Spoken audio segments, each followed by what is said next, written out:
I want to start with the Oklahoma City Thunder, who have agreed with Chet Holmgren on a 5-year, $250 million extension. SGA already agreed on his massive Supermax extension a week ago. Next is Jalen Williams, and the word out of OKC is that they feel pretty comfortable that they're going to get a deal done there. He's eligible for a 5-year, $246 million extension, so pretty much the same thing as Chet Holmgren. And if they get everything done here, that would get everybody signed, those three guys signed through the 2030-2031 season for a combined cost of about $165 to $175 million per season. When you start getting into those extension amounts, this team is going to get very expensive starting next season. But my question is whether you think SGA, Chet, and Jalen Williams are good enough to tie up basically most of your cap space for the foreseeable future. So first, yes, I think they're absolutely good enough to tie up most of your cap space.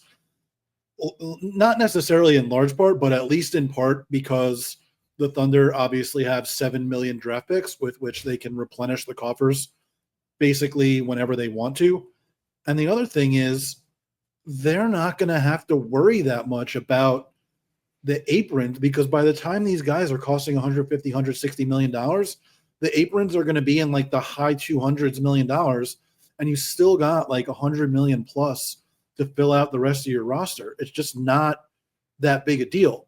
The only question is, will Clay Bennett pay the luxury tax? And that's on him. Like, that's just pay it. You're going to have the best team in the league for the next 6 or 7 years, as long as you're willing to pay for it. And it's fully justifiable. They have plenty, like I said, in the coffers to figure out how to fill out the end of the rotation. Like once guys like Alex Caruso and Isaiah Hartenstein cycle out, like they signed Jalen Williams, they signed AJ Mitchell for the next 3-4 years each. So those guys will be ready to take on bigger roles. They still have Case and Wallace, Aaron Wiggins and Isaiah Joe under long-term deals.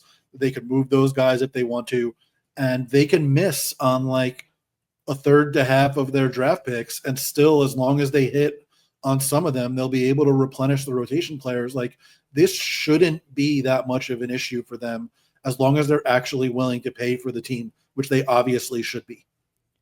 They just got Thomas Sorber in the middle of this first round. I love that fit for Oklahoma City. It might be one of my favorite picks in the draft just because he feels like a guy that could be ready day one. Doesn't have to be, obviously. Mm-hmm. And then, when Hartenstein, to your point, cycles out here a little bit, Sorber should be ready to take on those backup center roles. But they have team options on Hartenstein and Lou Dort next summer. If they were to just hypothetically exercise those options and let those guys go, that saves them about $46 million.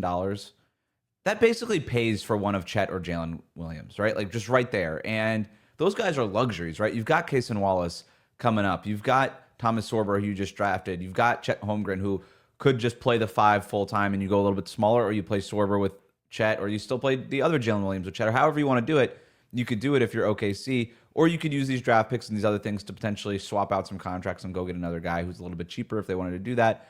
They just have a million different ways to fortify the roster.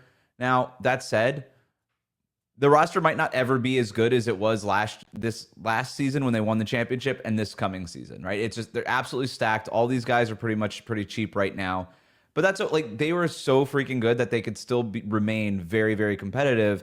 And I know a lot of people keep talking about, like, is this a dynasty or whatever? But, whatever it is, they have the potential for a very long run of success here, even if the roster isn't as flush with awesome play. Because right now you look at the roster, it's like, wow, there's like 14 guys who can legitimately play. They might not ever be that deep again, but they don't have to be. Yeah, I would say that even if they lose like 5 or 6 rotation guys from the team that they have now, as long as they have those 3 guys there, they can still be really, really good. And like, they could be the number 1 seed still if they lose, Hartenstein and Caruso and I don't know, 2 or 3 other guys. Like, I would be, for what it's worth, pretty surprised if they just let Dort and Hartenstein walk for nothing. Mm-hmm. I feel like it's more likely that they either decline those team options and sign them for longer contracts but less money, or that they pick them up and trade them. I think the least likely result is they decline the option and let those guys sign somewhere else in free agency. That just does not seem like the kind of asset management that Sam Presti uses, as obviously we've seen over the years. And even Sorber, like I like him a little bit too. I admittedly don't know that much about the draft guys this year, but from what I know, he seems very interesting. He's gonna be the fourth center this year. You got plenty of time to bring him along, and they still got Nikola Topic coming back this year from the torn ACL. Yep. Missed the entire season. Like one of the as much as you could say that their team had issues this year, one of them was like off the dribble creation in the half court, other than Shai and at times J Dub, who we found out was playing with this crazy wrist injury that didn't Right. obviously to be himself. And adding another creator like that to the mix is just insane. Yeah, I mean, yes, they can, and yes, they should. It's all a matter of Clay Bennett being willing to pay for the team in the luxury tax, because they don't even necessarily have to go over the second apron, and they can do it if they need to in a season or two. But it's not like they're going to have to be over it every year for 4 or 5 years and dealing with, like the repeater tax will be there as long as they're over the tax. But again, just pay it. Mm-hmm. But it's not like they're going to have their draft picks frozen and all those restrictions and whatnot.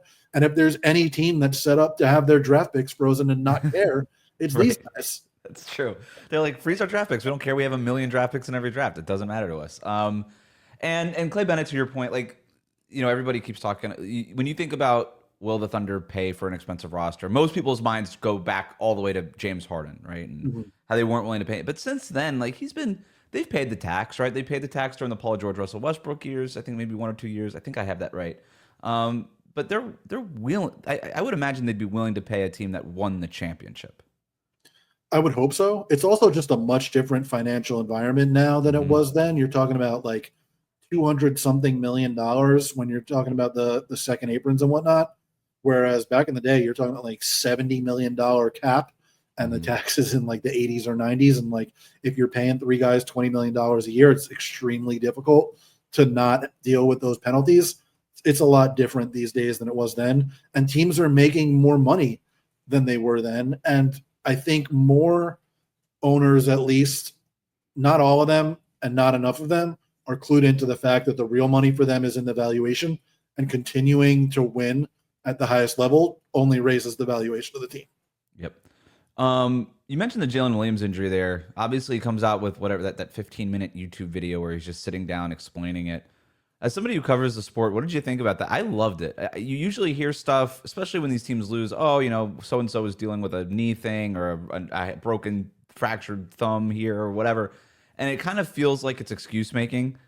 And obviously it's not excuse making because the Thunder won the championship. It didn't matter. But I like that it doesn't just come out in like, oh, leak it so that everybody knows that I had like a fractured thumb. It's like Jalen Williams sat down, looked like in his kitchen somewhere, and just told a story, which I found riveting. I thought that was really cool. He talked about like all the behind the scenes stuff. What do we have to do to get done?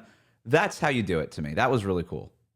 I think that's really cool too. I will say, if they had lost game 7 and he did the exact same thing, people would be like, oh, this is just excuse making. Basically, anytime a player has an injury that gets announced after the playoffs, usually after their team loses because only one team wins, everybody just calls it an excuse when really it's an explanation, or it's just reality. Guys get injured. We know they deal with significant injuries throughout the season, and especially during the playoffs, because nobody wants to sit out playoff games if they don't absolutely have to. And it is what it is. People call it an excuse, but I think that's kind of stupid.